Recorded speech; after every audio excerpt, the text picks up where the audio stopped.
allahuma salli ala sayidina wa maulana muhammadin annabii lumiyi wa ala alihi wa sahbihi wa sallim.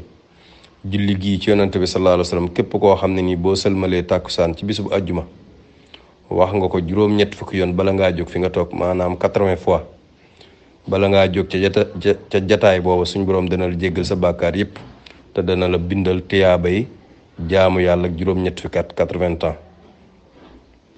kon muy allahuma salli ala sayidina wa maulana muhammadin annabii lumiyi wa ala alihi wa sahbihi wa sallim.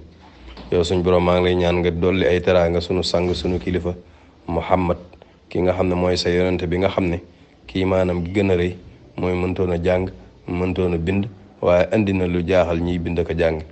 nga boole ci waa këram ak i saabaam te sëlmal. seen mbokk Baye Dame Mbaye Longhor.